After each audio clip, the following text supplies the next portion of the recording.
بسم الله الرحمن الرحيم إن الحمد لله نحمده ونستعينه ونستغفره ونعوذ بالله من شرور أنفسنا ومن سيئات أعمالنا من يهده الله فلا مضل له ومن يضلل فلا هادي له وأشهد أن لا إله إلا الله وحده لا شريك له وأشهد أن محمدا عبده ورسوله صلى الله وسلم وبارك عليه وعلى آله وصحبه. أما بعد، يا أيها الذين آمنوا اتقوا الله حق تقاته ولا تموتن إلا وأنتم مسلمون. يا أيها الناس اتقوا ربكم الذي خلقكم من نفس واحدة وخلق منها زوجها وبث منهما رجالا كثيرا ونساء واتقوا الله الذي تساءلون به والأرحام إن الله كان عليكم رقيبا. يا أيها الذين آمنوا اتقوا الله وقولوا قولا سديدا يصلح لكم أعمالكم ويغفر لكم ذنوبكم ومن يطع الله ورسوله فقد فاز فوزا عظيما. أما بعد، فإن أصدق الحديث كتاب الله وخير الهدي هدي محمد صلى الله عليه وسلم وشر الأمور محدثاتها وكل محدثة بدعة وكل بدعة ضلالة وكل ضلالة في النار. أما بعد، السلام عليكم ورحمة الله وبركاته. في الأسبوع الماضي أخذنا بعض أحكام الأذان والإقامة. طبعا وكالعادة نطرح بعض الأسئلة. السؤال الأول: donc, la semaine dernière, on a vu ensemble quelques règles liées à l'appel à la prière et tout ce qui se rapporte à l'appel à la prière. Yep. Alors, tout d'abord, qui parmi vous, je veux des mains levées, je ne veux pas des réponses à tort et à travers. Ça fait partie de adab al-muta'allim. Ça fait partie du bon comportement que doit adopter celui qui apprend. Donc, en quelle année est-ce que l'adhan a été légiféré en islam? En quelle année est-ce que l'adhan a été légiféré en islam?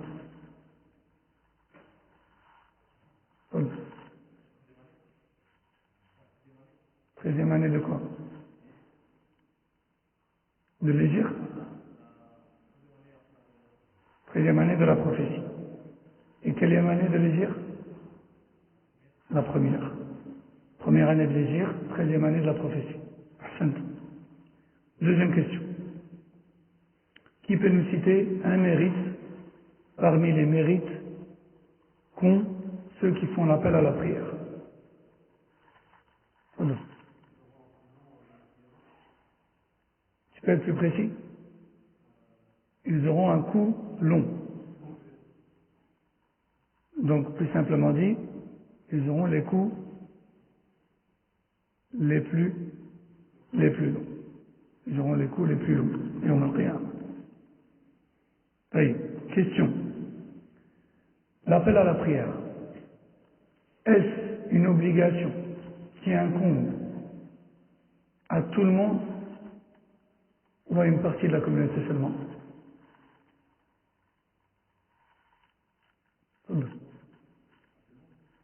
Donc ça veut dire que tous les jours, à chaque heure de prière, tout le monde doit se lever faire l'adhan.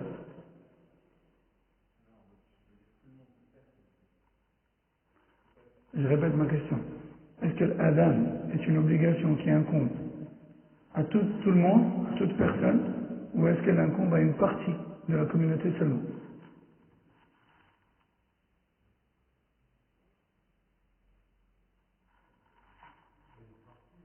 À une partie de la communauté seulement. Si une partie de la communauté s'en charge, le reste en est déchargé. Par contre, si personne ne fait l'adhan à l'heure de la prière, à ce moment-là, qu'est-ce qui se passe? Tout le monde est dans le péché. Tout le monde est dans le péché. Si personne ne fait l'adhan, tout le monde est dans le péché. Et si une partie des musulmans s'en charge, alors le reste en est déchargé. Et quand on dit une partie de la communauté, on vise par là le muaddin de chaque mosquée. De chaque mosquée. Et de sorte à informer les gens que c'est l'heure de la prière. C'est ce qu'on appelle fardu kifaya, une obligation qui incombe à une partie de la communauté. Question. Quels sont les critères du mu'addin? Pardon. Une voix portante et digne de confiance. Ça rentre dans le digne de confiance. Ça rentre dans le digne de confiance.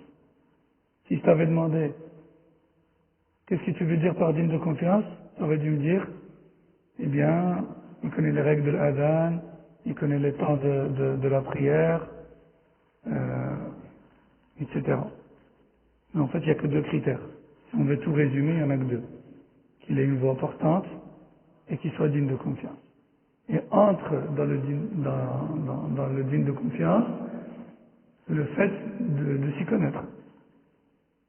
Connaître les règles et de connaître les temps de prière. Donc deux critères. Et on avait dit que la voix portante à notre époque est discutable. Pourquoi? Parce qu'aujourd'hui on a des micros et des haut-parleurs. Voyez? Question. Combien de phrases contient l'adhan? 15. Combien de phrases contient l'iqama? Celle que rapportée par Bilal, bien sûr.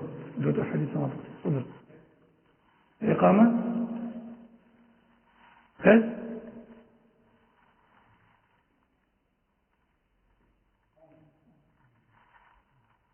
Faut lever la main avant. Mais tu lèves la main, je regarde, t'inquiète pas. Combien de phrases l'iqama? 11. On supprime les deux doublons de Hayya ala salah, Hayya ala falah, et on supprime les deux doublons de Shahadu an la ilaha illallah, Shahadu anna Muhammadan rasulullah. 15 moins 4. Voyez? L'adhan 15 et Iqama 11. Je répète, encore une fois, et on le répète jamais assez, pour éviter le fitan et les agissements sur base d'ignorance, d'autres ahadiths sont rapportés. D'autres hadiths que celui de Bilal sont rapportés. C'est pour ça que certains mu'addins ne font pas l'iqama avec 4 fois Allahu Akbar au début, par exemple. Ils disent juste Allahu Akbar, puis passent à la suite. C'est rapporté aussi. Plusieurs types de adhan qui sont rapportés. C'est pour ça que j'insiste sur le fait que ça, c'est celui de Bilal, premier mu'addin de l'islam. Oui. Question.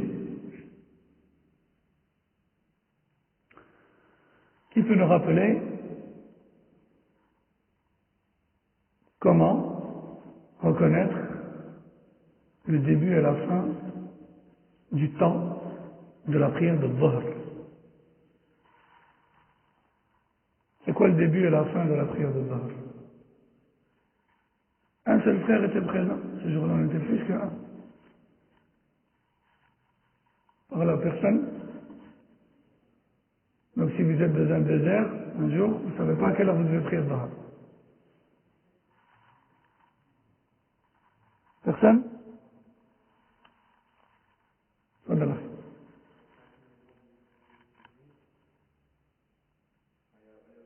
C'est pas le zénith qui s'incline, c'est le soleil. Alors. Donc, reformez. Dès que le soleil s'incline vers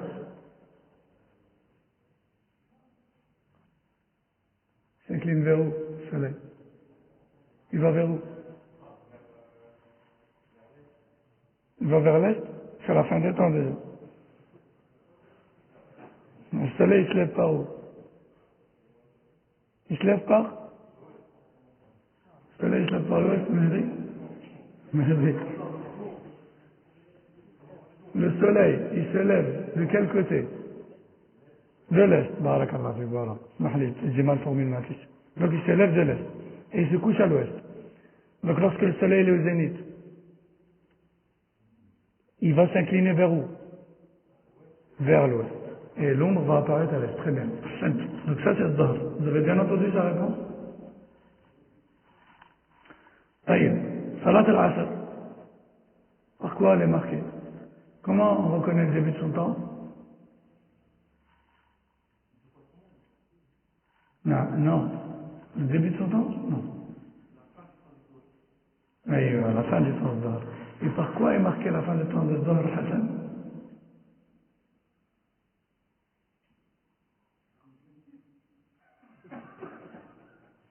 T'as dit le double de son nombre.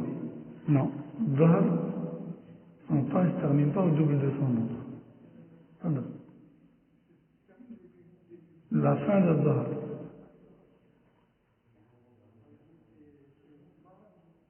La fin de Dhahr? La fin de Dhahr.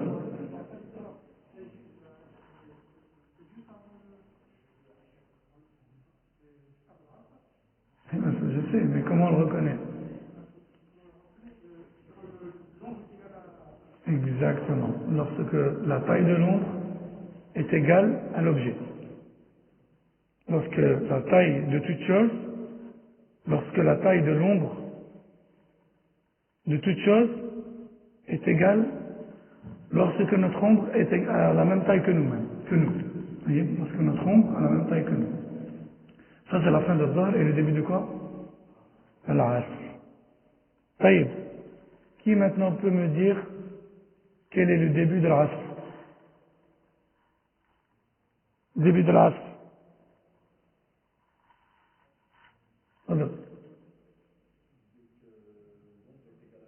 Exactement, on vient de le dire. Lorsque la taille de l'ombre est la même que celle de l'objet. La fin de l'Asr, maintenant. Qui peut me dire la fin de l'Asr? C'est quoi? Comment on reconnaît la fin de l'Asr?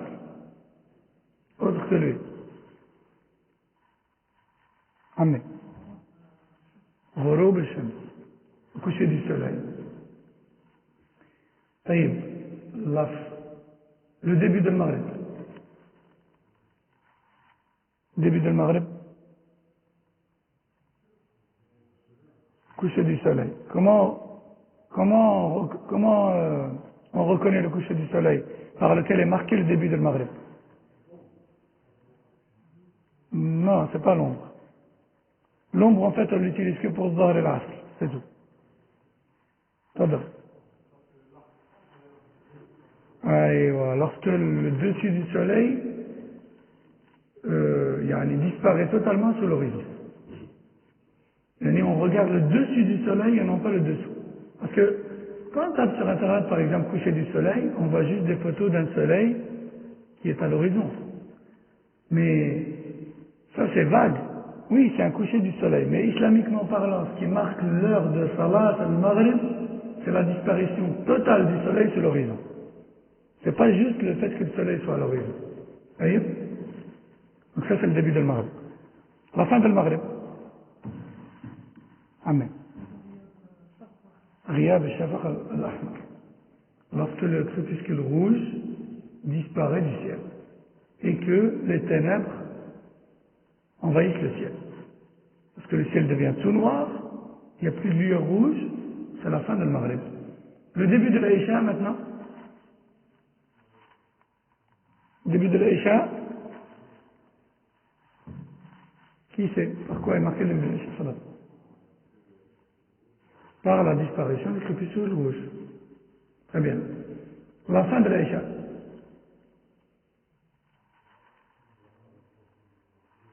Exactement. La fin de l'Aïcha, c'est l'apparition de l'aube. Et donc le début de la prière de Fajr, le début du temps de Fajr, c'est quoi? Mais c'est également l'apparition de l'aube. Très bien. Ça, c'était le temps de la prière. Aujourd'hui, on va voir ensemble Shurut al-Salat. Shurut al-Salat, les conditions de la prière. وشروط الصلاة أو الشروط عموما نوعان. الشروط نوعان. شروط وجوب وشروط صحة. شروط وجوب وشروط صحة. فأما شروط الوجوب فهي ما به يكون الإنسان مكلفا. وأما شروط الصحة فهي ما به يحصل الاعتداد بالفعل وصحته. وشروط الوجوب من الخطاب الوضعي، يعني هو من العلامات التي بها يعلم الإنسان أنه يجب عليه كذا وكذا. وأما شروط الصحة فمن الخطاب التكليفي التي يجب على الإنسان نفسه أن يفعلها، غير أن صحة الواجب قد تشترط لها شروط غير أن صحة الواجب قد تشترط لها شروط في الصحة. شروط الواجب أو صحة الواجب عفوا قد تشترط لها شروط في الوجوب، قد تشترط لها شروط في الوجوب. لذلك فهناك ترابط وتلازم بين شروط الوجوب وشروط الصحة، فكل شرط وجوب فهو شرط صحة. والشروط العامة في كل عبادة الإسلام والعقل والتمييز. Avant d'entamer le chapitre, il est important de voir d'abord ensemble quelques notions. Les conditions des adorations en islam, de façon générale, peu importe l'adoration, les conditions sont de deux types. Nous avons d'abord les conditions d'obligation et puis ensuite les conditions de validité. Quand quelqu'un te demande les conditions d'une chose, dis-lui, qu'est-ce que tu veux dire? Les conditions de validité ou les conditions d'obligation? Ou bien tu les veux toutes? Et à votre avis, quelles sont les conditions d'obligation? Qui a une idée? Pardon. Non, je n'ai pas demandé des exemples, j'ai demandé ce qu'est une condition de validité. Ce qui est une condition d'obligation. Vous n'avez pas d'idée? Non, ça c'est un exemple parmi les conditions. Moi je veux la définition la définition d'une condition d'obligation. Je ne veux pas des exemples.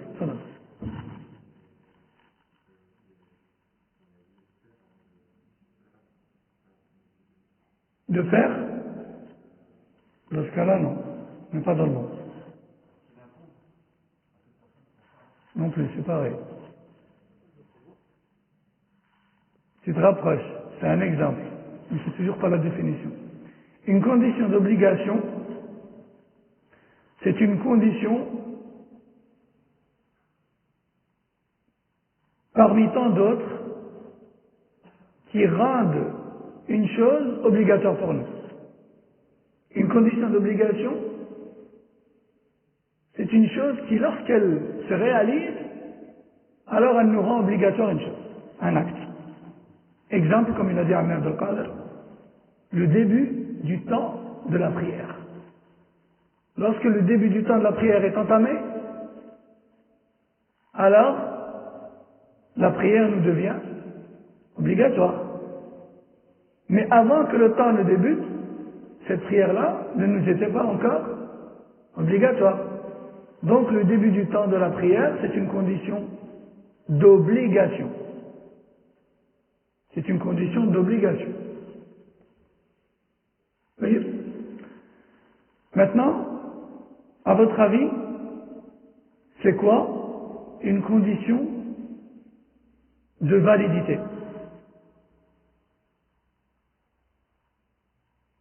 Condition de validité. Non. Là, on a vu que la condition d'obligation, c'est ce qui fait retentir la sonnette d'alarme pour nous dire ah, attention, tu dois faire ça. Dans la condition d'obligation, c'est ce qui rend obligatoire. Maintenant, la condition de validité de cet acte. قدر ما تقدر. Un exemple. Moi, je veux la définition. Ah, c'est un exemple. C'est un exemple. تفضل.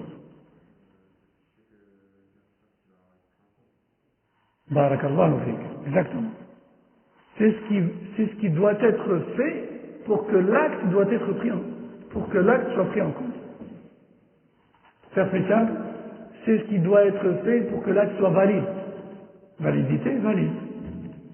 Donc condition d'obligation, c'est ce qui rend obligatoire. Condition de validité, c'est ce qui rend valide. Exemple de condition d'obligation pour la prière, par exemple, on a dit le début du temps. Un exemple de condition de validité, tout à l'heure il y en a un, il a donné un exemple. Les ablutions. Vous voyez, ça c'est une condition de validité. Si on ne fait pas les ablutions, on peut avoir réuni toutes les autres conditions, il nous manque une condition d'obligation ou de validité. De validité. Et maintenant je vais vous donner quelques exemples pour que vous distinguiez bien entre les deux. Par exemple, vous savez que parmi les conditions de validité de la prière, c'est d'être en direction de la Qibla. Si on se met dans une direction autre que la Qibla, volontairement, et en pleine connaissance de cause, notre prière, elle est valide ou pas? Elle n'est pas valide. Cette condition-là, qui est la direction de la Qibla, c'est une condition de validité. Sans quoi, la prière n'est pas valide. C'est ça qu'on a dit. Et si on la place parmi les conditions d'obligation, qu'est-ce que ça voudrait dire? Ça voudrait dire qu'en fait, dans notre journée, tant qu'on n'est pas vers le sud-est, on n'est pas obligé de prier. Mais attention, dès lors où on voit la personne debout face au sud-est, ah, attention, stop, arrête-toi là. Tu es dirigé vers le sud-est, maintenant tu dois prier. Mais tant qu'il n'est pas vers le sud-est, il ne doit pas prier. C'est ça que ça voudrait dire en fait. Si on met la direction de la Qibla dans les conditions d'obligation, ça veut dire qu'il ne sera dans l'obligation de prier que lorsqu'il sera vers la Qibla. Or, est-ce que c'est correct de dire ça? Que la Qibla c'est une condition d'obligation? Non. La Qibla c'est une condition de quoi? De validité, et non pas d'obligation. Pareil pour les ablutions. C'est une condition de quoi? De validité. Si je mets les ablutions parmi les conditions d'obligation, qu'est-ce que ça voudrait dire? Ça voudrait dire que tant que la personne n'a fait pas le wudu, elle ne devra jamais prier. Donc ça veut dire que si une personne, si tel était le cas, et qu'on demandait à une personne, pourquoi tu ne pries pas toi? Il dit, moi je ne prie pas parce que je ne fais jamais les ablutions. Il serait dans son droit ou pas? Si les ablutions c'était une condition d'obligation, est-ce qu'il serait de son droit? Est-ce que ce serait une excuse valable? C'est une excuse valable. Or, les ablutions, ce n'est pas une condition d'obligation, c'est une condition de validité. Est-ce que vous avez saisi la différence entre une condition d'obligation et une condition de validité? Il y a deux types de conditions. Voyez. Mais, maintenant une chose un peu plus subtile. En fait, certaines conditions de validité sont également conditions d'obligation. Plus simplement dit, retenez ça, toute condition d'obligation est en même temps condition de validité, et pas le contraire, et pas forcément le contraire. Je répète, toute condition d'obligation est forcément condition de validité, mais pas le contraire. Exemple, tout à l'heure Ahmed Abdelkader il a cité le début du temps de la prière. C'est une condition d'obligation. On ne contrôle pas le temps, non. Mais quand le temps arrive, pensez à cette sonnette d'alarme. Attention, tu dois prier. D'accord? Mais, voyons les choses autrement. Si la personne décide de faire la prière avant l'heure, avant que le soleil ne décline, elle a décidé de prier de bord. Genre à midi, par exemple. Est-ce que sa prière est valide? Sa prière n'est pas valide. Sa prière n'est pas valide. Qu'est-ce qu'on en déduit? On en déduit que le début du temps de la prière est également condition de validité. Donc le début du temps, ou vulgairement dit comme dans la vie de tous les jours, l'heure de la prière, même si on a dit qu'il est question de temps et non pas d'heure précise. Mais bon, cette fois-ci on va dire l'heure. L'heure de la prière, c'est une condition d'obligation, mais également une condition de validité. Donc toute condition d'obligation est également condition de validité. Mais pas forcément le contraire. Pas forcément le contraire. Oui. Donc en fait, il y a un lien entre les conditions d'obligation et une condition de validité.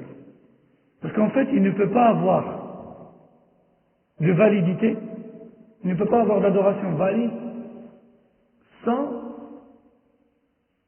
condition d'obligation. Parce que s'il n'y a pas de condition d'obligation, ça veut dire qu'il n'y a pas d'obligation. Et s'il n'y a pas d'obligation, ça veut dire qu'on ne peut pas valider. Imaginez que la prière n'existe pas en islam. Et donc, c'est temps à ces conditions non plus. Est-ce qu'on pourrait demander à quelqu'un, est-ce que ta prière est valide? Elle n'existe pas. Est-ce qu'on peut lui dire, est-ce que ta prière est valide? On ne peut pas. Donc, toute condition d'obligation est également condition de validité. Et pas forcément le contraire. Ça peut l'être, mais pas dans tout. Allez. Une dernière notion avant d'entamer le chapitre. Il y a des conditions, il y a 3 conditions que l'on trouve dans toutes les adorations de l'islam. Il y a 3 conditions que l'on trouve dans toutes les adorations de l'islam, sans exception. Et ces conditions-là sont le fait d'être musulman, le fait d'avoir la raison, et enfin le fait d'avoir atteint l'âge de distinction. Je répète, être musulman, la raison et l'âge de distinction. Ça, c'est des conditions qui se trouvent dans toutes les adorations. Vous allez me dire, mais pourquoi tu n'as pas cité le niya? Attention. Parce que le niya, dans certaines adorations, elle fait l'objet de divergences entre les imams. Dans certaines adorations, même si elles se comptent sur le doigt de la main, mais dans certaines adorations, les ulama divergent sur l'obligation d'avoir un niya ou pas.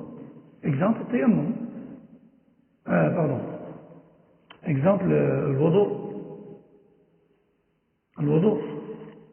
Non. Certains imams considèrent obligatoire un niya dans le tayammum, mais pas dans le wudu.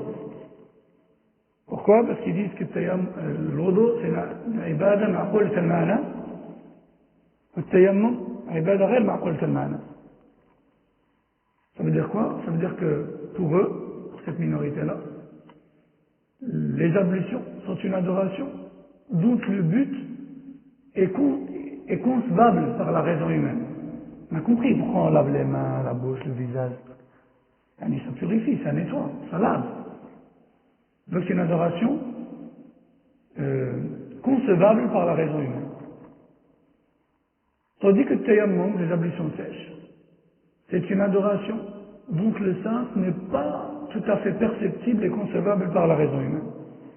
On frappe les mains au sol, on les dépoussière, puis on fait un geste comme pour frotter les mains et le visage. Mais on n'a pas d'eau, on n'a pas quelque chose de concret dans les mains en fait. On a juste des résidus de poussière. Donc ils appellent ça une ibada ghayr ma'qoulat al-ma'na. Une adoration dont le but n'est pas tout à fait perceptible et concevable par la raison humaine. Et là, ils disent ou ils considèrent la niya obligatoire. Parce que puisqu'on ne sait pas vraiment qu'est-ce qu'on est en train de purifier dans le sens réel, alors on doit avoir une niya. C'est que c'est juste une adoration et c'est tout. C'est comme ça et pas autrement. C'est comme le lavage 7 fois de ce que le chien lèche. Une fois avec de la terre, etc., etc. D'accord?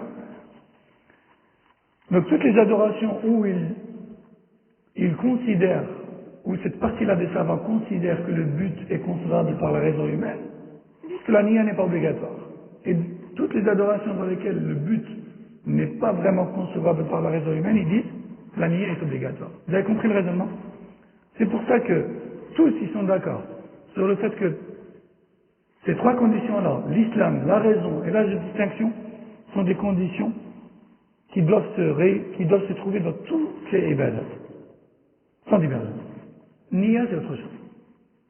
Et venons-en maintenant à la prière. شروط الصلاة كما ذكرها شيخ الإسلام محمد بن عبد الوهاب رحمه الله 9 وهذه 9 منها ما هو شرط وجوب ومنها ما هو شرط صحة فقط.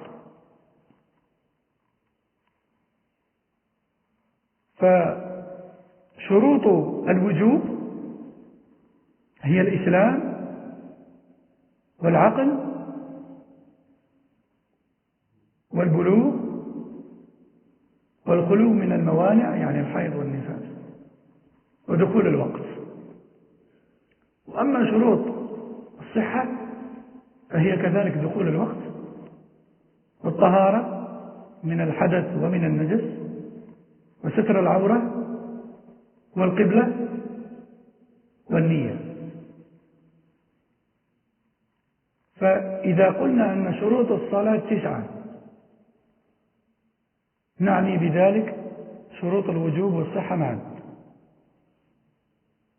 وإذا قلنا شروط صحة الصلاة فحينئذ نقصد الوقت والطهارة وستر العورة والقبلة والنية فقط. Donc, les conditions de la prière, de façon générale, sont au nombre de 9. Les conditions de la prière, de façon générale, il y en a 9. Mais ces 9-là sont composés de conditions d'obligation et de validité. Les deux, c'est un mélange en fait, ils sont mélangés. Et le mélange, ça fait 9. Les conditions d'obligation de la prière, c'est l'islam, la puberté, la raison.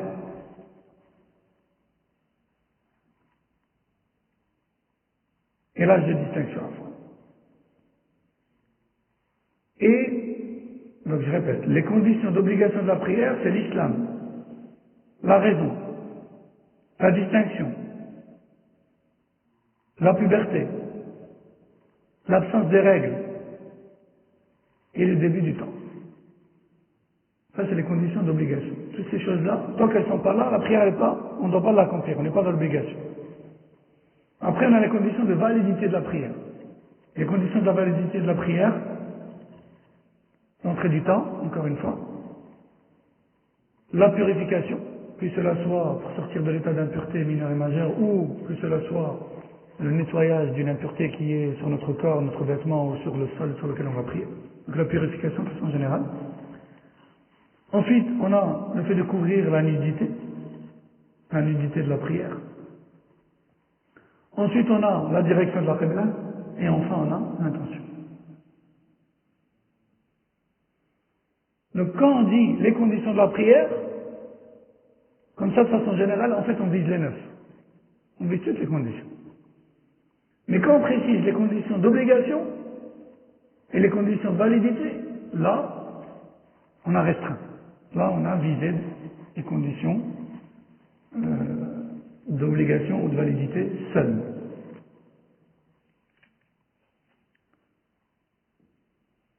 طيب قال الشيخ الفوزان حفظه الله تعالى: الشرط لغة هو العلامة، وشرعا هو ما يلزم من عدمه العدم ولا يلزم من وجوده وجود ولا عدم لذاته. وشروط الصلاة هي ما تتوقف صحتها عليها مع الإمكان. ففهمنا من هذا الكلام أن الشيخ الفوزان في هذا الباب، باب شروط الصلاة، يقصد شروط ماذا؟ شوف يقول الشيخ شروط الصلاة ما تتوقف صحتها عليها مع الإمكان. يقصد شروط الصحة، شروط الصحة. وللصلاة شرائط لا تصح إلا بها، إذا عدمت أو بعضها لم تصح الصلاة. Cheikh Al-Fawzan Hafidhallah dit la condition, linguistiquement parlant, c'est le signe qui nous permet de reconnaître une chose ou d'approuver une chose. Linguistiquement parlant, une condition, c'est un signe qui nous permet de valider ou de confirmer ou d'approuver une chose. Voyez? Si je dis par exemple, pour que l'on commence, il faut que Mohammed soit là. C'est ma condition. Si Mohammed n'est pas là, on commence pas. Voyez? Dès qu'on voit arriver Mohammed, on dit, on peut commencer. Dès qu'on voit arriver Mohammed, on peut commencer. Pourquoi? Parce que Mohammed est arrivé. On l'a vu. Et son arrivée, c'est le signe du top départ du cours. Son arrivée, c'est le signe qui nous permet de savoir que l'on peut commencer. Bien sûr, linguistiquement parlant. Linguistiquement parlant, une condition, c'est un signe qui nous permet d'approuver ou de confirmer ou de reconnaître une chose, linguistiquement. Religieusement parlant, la condition, c'est quoi? Soyez attentifs, parce que la définition peut paraître compliquée, mais en fait, elle ne l'est pas tellement.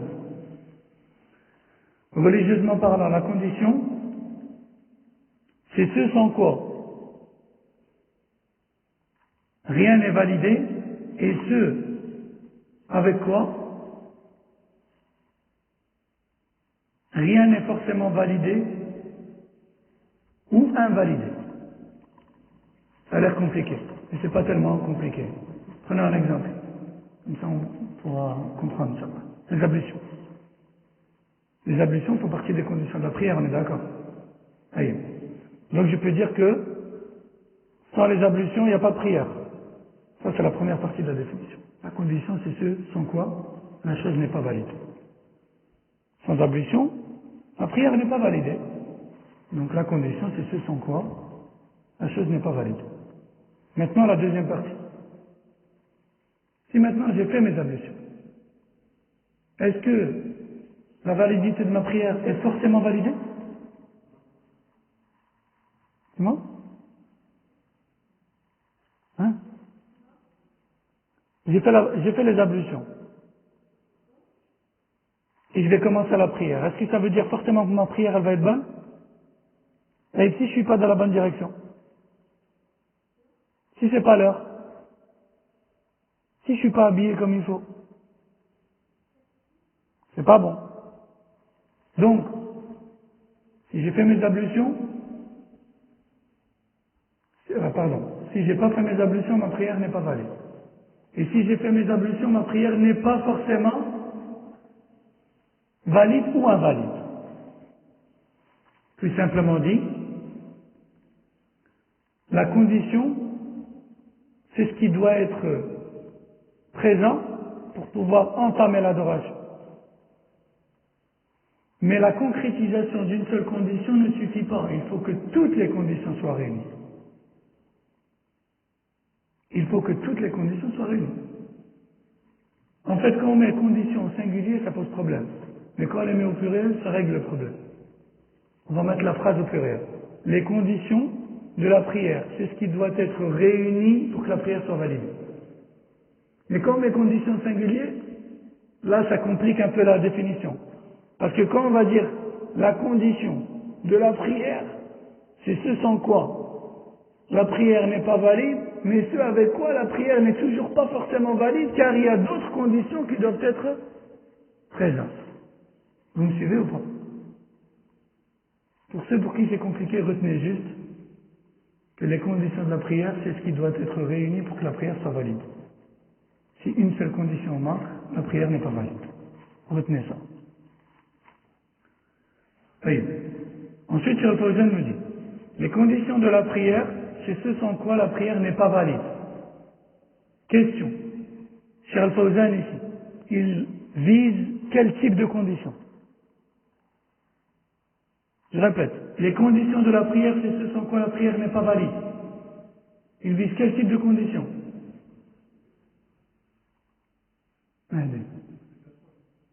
D'obligation?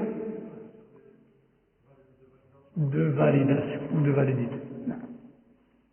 En fait, Cheikh Al-Fawzan ici, il va nous parler que des conditions de validité. Il ne va pas nous parler des conditions d'obligation.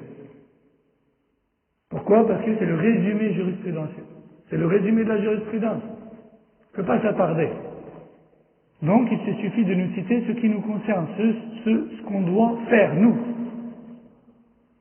Alors, l'arrivée du temps, c'est pas notre ressort. Allah Azza wa Jal gère le temps. Hein? Atteindre l'âge, c'est Allah Azza wa Jal qui nous fait atteindre l'âge. Atteindre la raison ou l'âge de distinction, c'est Allah Azza wa Jal qui nous fait atteindre l'âge de distinction. Par contre, les ablutions, c'est toi qui dois les faire.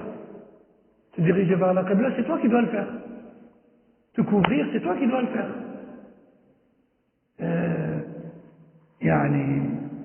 Avoir la bonne intention, c'est toi qui dois le faire. C'est toi qui dois l'avoir. Donc, Cheikh Al-Fawzan, il suffit ici de nous parler des conditions de validité, de ce qu'on doit faire. Pas de ce qu'on doit attendre.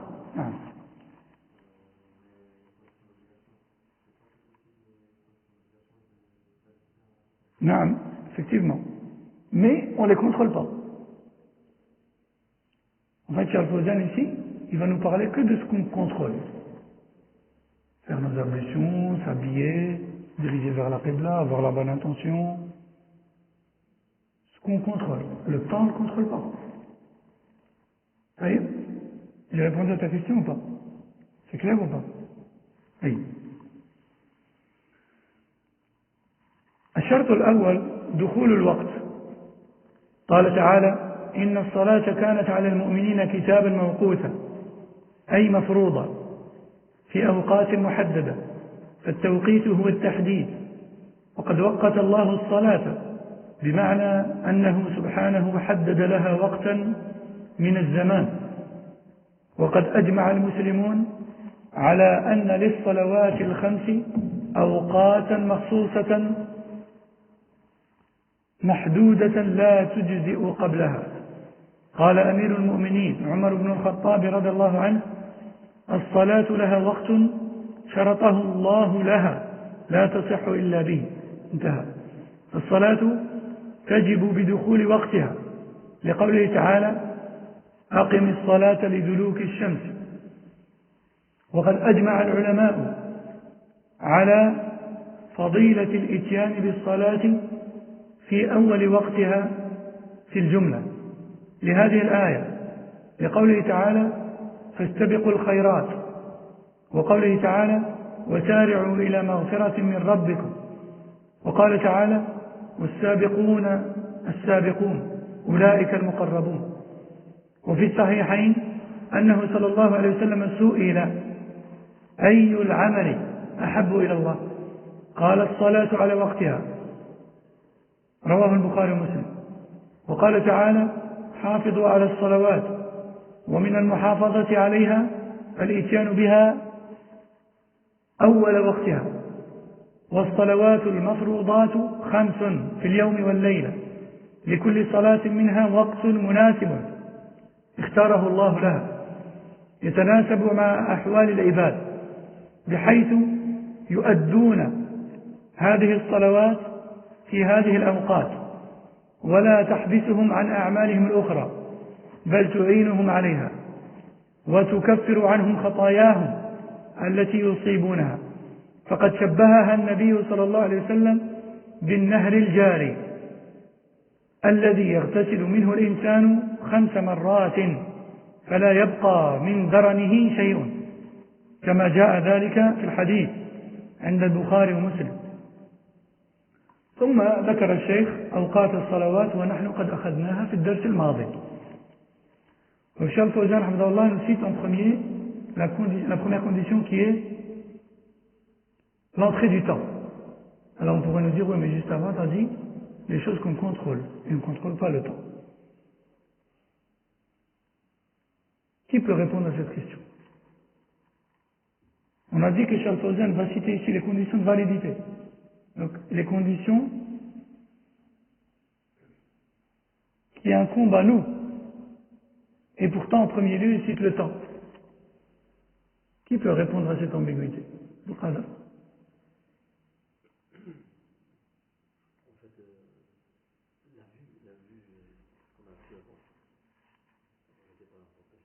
C'est bon. Exactement. En fait, ici, on ne contrôle pas le temps, certes, c'est vrai, mais on contrôle la vue de ce qui nous permet de connaître le temps. On ne contrôle pas le temps, on ne contrôle pas le soleil, par exemple, on ne contrôle pas l'ombre. Mais, ce qu'on contrôle, c'est notre vue. Et notre vue, elle nous permet de voir que c'est le temps. On peut répondre comme ça. On peut répondre aussi à cette ambiguïté en disant qu'on a dit tout à l'heure que certaines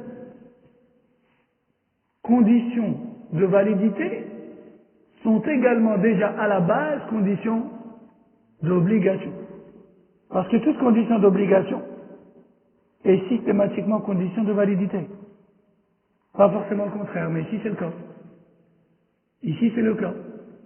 L'entrée du temps, c'est une condition de validité, c'est une condition d'obligation à la base, et elle est également condition de validité. D'accord? Donc, en fait, pour être plus précis, on aurait dû dire, la première condition de validité, c'est de voir que c'est le temps. Voilà, pour être plus précis, on aurait dû dire, la première condition de validité, c'est de constater que c'est l'heure. C'est de constater que c'est l'heure. En fait, en arabe,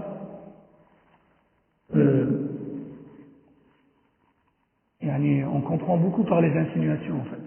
En langue arabe, en fait, on n'a pas besoin d'autant de précision pour se comprendre. Mais en français, oui.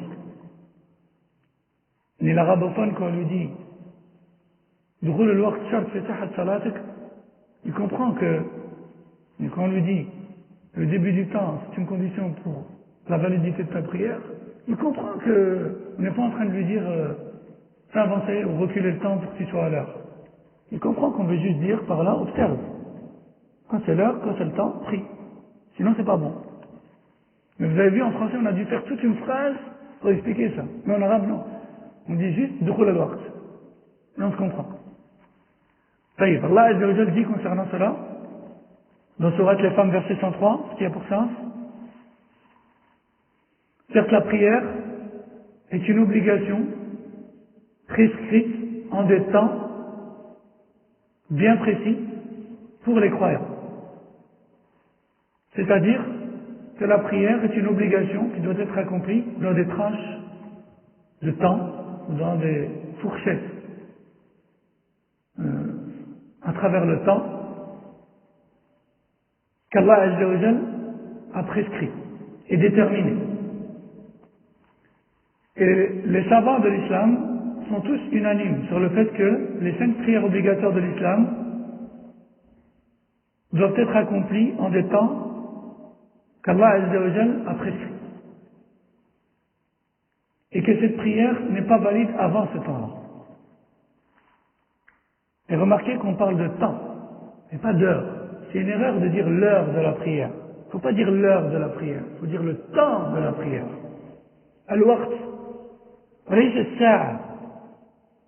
Parce que la prière, elle ne doit pas être accomplie à un instant T sur la ligne de temps, mais plutôt entre 2 points sur la ligne de temps. Vous avez compris ça? Allez. Omar ibn al-Khattab, qu'Allah l'agrée, a dit la prière a un temps qu'Allah a conditionné et en dehors duquel la prière est invalide. Fin de citation. Donc la prière devient obligatoire lorsque son temps débute. Allah Azza wa Jalla a dit dans Sourate le Vaïj Nocturne, verset 78, qui a pour sens accomplis donc la prière lorsque le soleil décline. Et les savants sont unanimes sur le fait qu'il est bien sûr meilleur d'accomplir la prière au début du temps. D'accomplir la prière au début du temps. Faire la prière au début du temps, c'est mieux.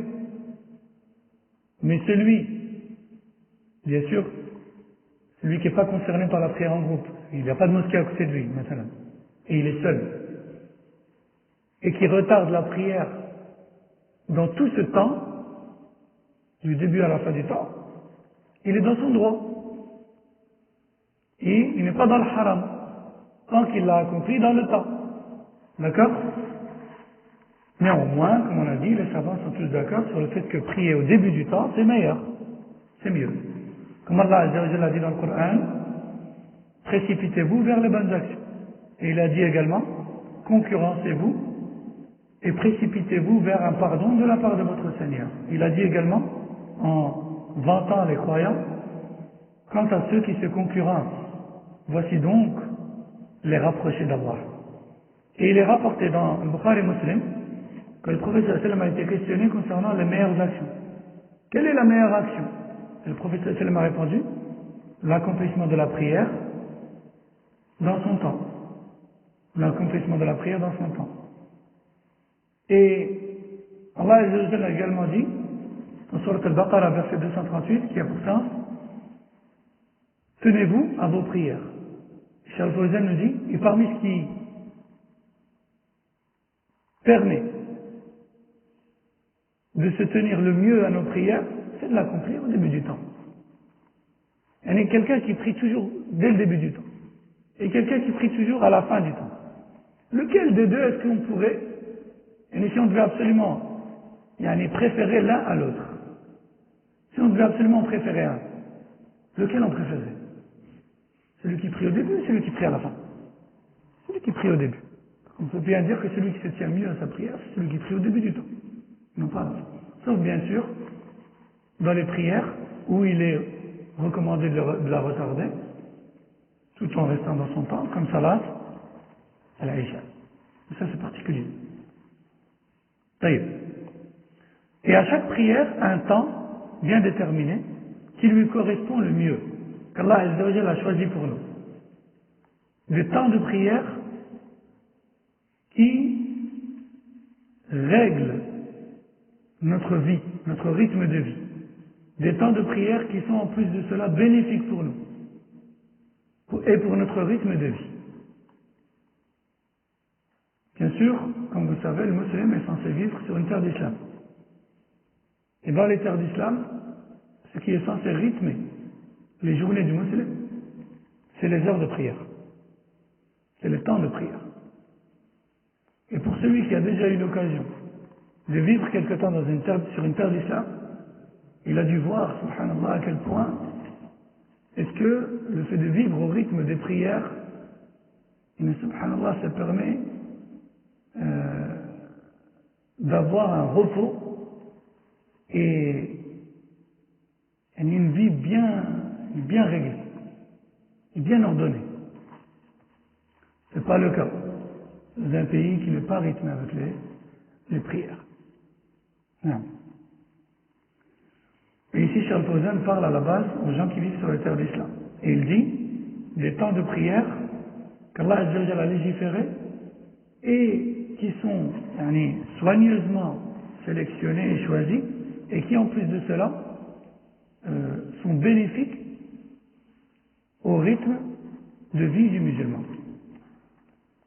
Ensuite, Cheikh a cité les temps de prière et nous on les a déjà vus la semaine dernière. ثم قال هذه مواقيت الصلوات الخمس التي فرضها الله فيها التي فرض الله الصلوات فيها فعليك بالتقيد بها بحيث لا تصليها قبل وقتها ولا تؤخرها عنه فقد قال الله تعالى فويل للمصلين الذين هم عن صلاتهم ساهون أي الذين يؤخرون الصلاة عن أوقاتها وقال تعالى فخلف من بعدهم خلف أضاعوا الصلاة واتبعوا الشهوات فسوف يلقون غيا إلا من تاب. ومعنى أضاعوها أي أخروها عن وقتها، فالذي يؤخر الصلاة عن وقتها سماه الله ساهيا عنها مضيعا لها، وتوعده بالويل والغي، وهو الغي واد في جهنم. ومن نسيها أو نام عنها تجب عليه المبادرة إلى قضائها. قال عليه الصلاة والسلام من نسي صلاة أو نام عنها فليصلها إذا ذكرها لا كفارة لها إلا ذلك. رواه مسلم. طبعا النائم أو الناسي للصلاة غير المتعمد ليس بآثم، ووقت الصلاة في حقه هو حين يذكرها أو حين يستيقظ. الوقت بالنسبة له خاصة هو حينما يذكرها أو حينما يستيقظ من النوم. وقت الصلاة له هو وليس بآثم، فتجب المبادرة لقضاء الصلاة الفائتة على الفور، ولا ينتظر إلى دخول وقت الصلاة التي تشابهها كما يظن بعض العوام، ولا يؤخرها إلى وقت النهي بل يصليها في الحال. Donc après avoir expliqué les temps des prières, Cheikh Fawzan Hafidahullah nous dit donc ceci sont les 5 temps en lesquels il nous est obligatoire d'accomplir les prières de l'islam. On est dans l'obligation de se tenir à ces temps-là. Et on n'a pas le droit d'accomplir les prières avant leur temps. Allah Azza wa Jalla dit dans le Coran, on n'a pas le droit de les prier à l'avance, tout comme on n'a pas non plus le droit de prier en retard. Allah Azza wa Jalla dit dans le Coran, en Sourate Al-Ma'un, versets 4 et 5, qui ont pourtant gare aux prières qui sont insouciants par rapport au temps de leur prière. Et Cheikh Fawzan nous dit, Allah Azza wa Jalla vise par là ceux qui retardent leur prière. Ceux qui retardent leur prière. Et Allah Azza wa Jalla dit dans le Coran, Sourate Maryam, versets 59 et 60, qui ont pour ça, en parlant des croyants, il a dit, et après les croyants sont venus des gens qui ont pris la prière à la légère et qui ont suivi leur passion. Ils seront jetés dans Al-Ghayy. Et le Ghayy,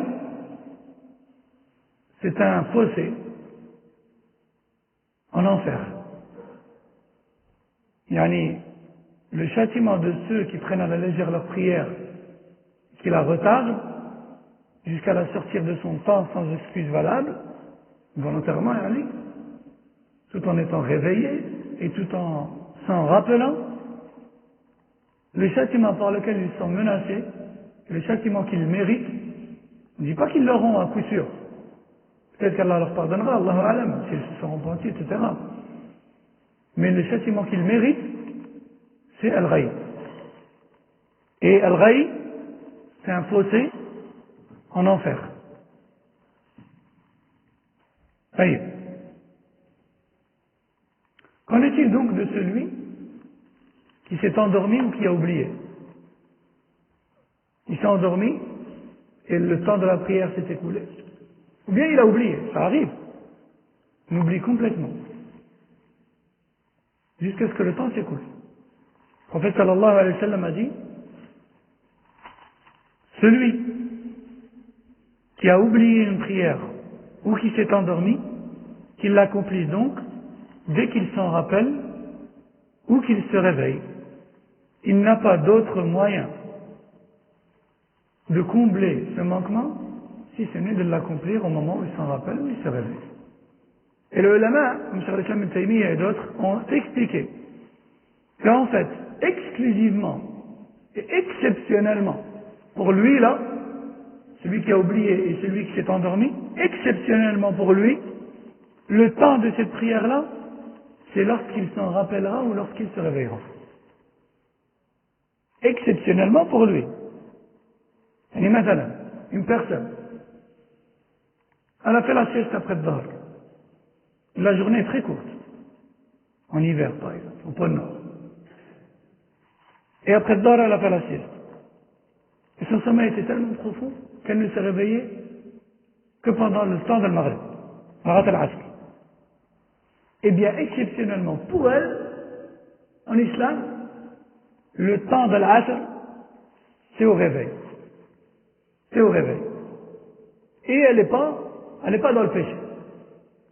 Toutefois, si c'était pas volontaire, c'est pas yani, il va dormir et se dit, bon allez, moi, il me faut absolument 2 heures de sommeil, tant pis, il faut que je me réveille à telle heure, pas avant, et puis de toute façon, je serai en train de dormir, donc je suis excusé. Non, là, parce que là, c'est volontaire. Vous voyez? Mais une personne, elle a mis le réveil, c'est pas réveil. La râle. Elle n'est pas blâmée, elle n'est pas dans le péché, et le temps de la prière, c'est lorsqu'elle se réveillera. Pareil pour celui qui l'a oublié. Le temps, c'est lorsqu'il s'en rappellera. Oui. Il doit l'accomplir tout de suite. Il n'attend pas que le temps interdit passe.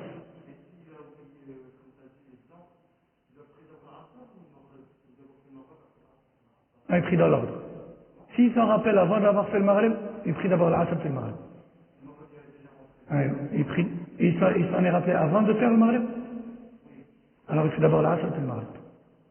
Parce qu'il sera toujours dans le temps de le maghrib, Inch'Allah. Et il faut prier dans l'ordre. Maintenant, s'il a déjà fait le maghrib, puis il s'en est rappelé, alors à ce moment-là, il rattrape l'asr et puis c'est tout. Vous voyez? Alors justement, tu m'as précédé, Cheikh Al-Fawzan, Hafidallah dit, celui qui a oublié une prière, puis qui s'en a rappelé plus tard, est-ce qu'il doit attendre, par exemple le lendemain, dans le temps de cette même prière-là, pour l'accomplir, pour la rattraper? Non. Pourquoi? Parce que le prophète sallallahu alayhi wa sallam dit quoi? فَلْيُصَلِّهَا إِذَا ذَكَرَهَا. Qu'il prie dès qu'il s'en rappelle. Et ce, même si on est dans un temps de prière interdit.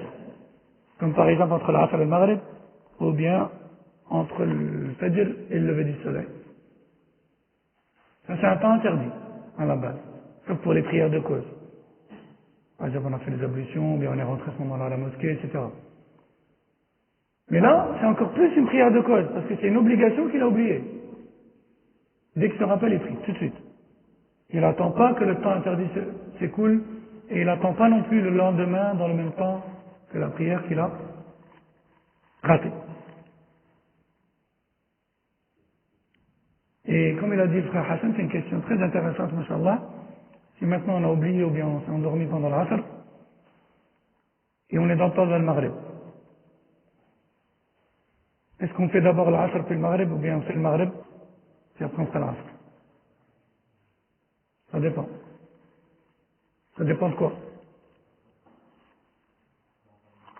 Ça dépend à quel moment on s'en rappelle. Si on s'en rappelle avant d'avoir fait le Maghrib, alors on fait d'abord l'Asr, parce qu'on est dans l'obligation de faire les prières dans l'ordre. Mais si on a fait le Maghrib, là on a terminé. Hein, lui il dormait, il s'est levé, il a oublié qu'il n'a pas été au masjid, etc. Il est venu à la mosquée, il a fait le Maghrib avec les gens. Après il était assis comme ça, il se dit j'ai l'impression qu'il manque quelque chose. Ah, subhanallah, je dormais, j'ai pas fait l'Asr. Qu'est-ce qu'il fait? Il s'est levé, il fait l'Asr. Mais il ne refait pas le Maghrib. Le Maghrib il l'a pris à son temps. Et le prophète sallallahu alayhi wa sallam lui a dit quoi? Il a dit qu'il prie dès qu'il s'en rappelle. Il n'a pas dit qu'il prie dès qu'il s'en rappelle et qu'il rattrape tout ce qu'il a fait après, ce qu'il a fait avant et qui devait être après. Il n'a pas donné ce détail. On reste dans ce qu'il a dit, alayhi sallam. Est-ce qu'il y a une question sur ce qu'on a vu jusque-là?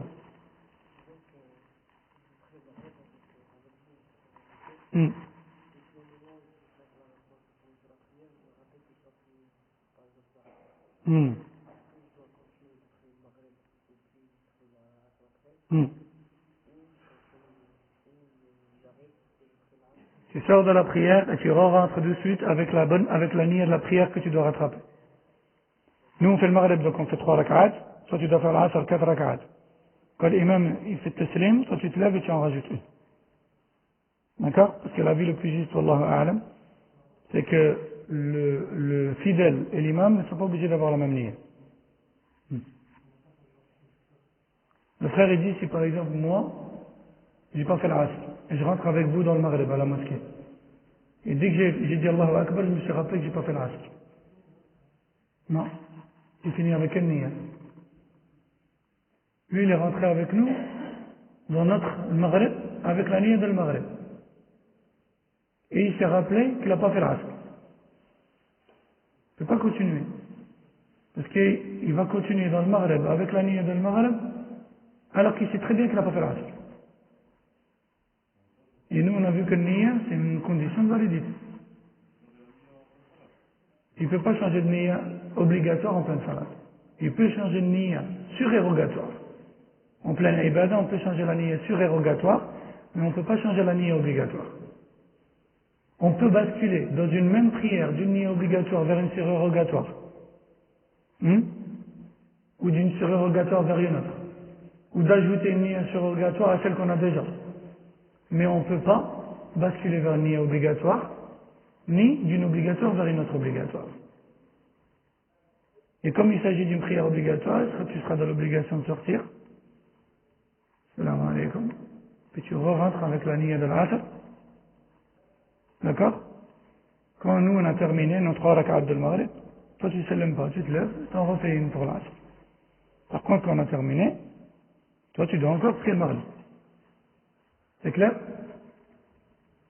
Les imams ont divergé sur l'obligation, oui ou non, à ce que l'imam et les fidèles aient tous la même niya. Dit autrement, est-ce que je peux, moi, fidèle, prier avoir l'intention d'une prière autre que celle de l'imam? La majorité dit que oui. Il y a une minorité qui dit non. Comme les Malikiya. Les Malikiya, ils ne voient pas l'autorisation de cela. Les Malikiya, ils disent que tu dois absolument avoir la même niya que l'imam. Sinon, ça passe pas. Non. Mais l'avis le plus juste, wallahu a'lam, c'est que chacun sa niya. Tant que l'adoration elle est la même, que les gestes sont les mêmes, ça pose pas de problème, parce que le prophète me dit innama al-a'mal bin-niyat. Les actes ne valent que par l'intention. Et tant que l'intention est bonne, et que les actes, les faits et gestes sont les mêmes, c'est bon. Wallahu a'lam. طيب هذا الشرط الأول وهو دخول الوقت. Donc ça c'était la première condition de validité de la prière, à savoir le début du temps. À savoir le début du temps. Et on va s'arrêter ici, Inch'Allah Ta'ala. On reprendra la semaine prochaine avec la deuxième condition qui est le fait de couvrir la nudité et pour être plus précis la nudité de la prière. Parce qu'il y a 2 types de nudité. Il y a la nudité minimale qui est la nudité qu'on doit couvrir obligatoirement en tout temps. Et puis s'ajoute à cela certaines parties du corps qu'on doit obligatoirement couvrir pendant la prière spécifiquement. نعم. سبحانك اللهم وبحمدك أشهد أن لا إله إلا أنت أستغفرك وأتوب إليك وصلى الله وسلم على نبينا محمد وعلى آله وصحبه. السلام عليكم ورحمة الله وبركاته.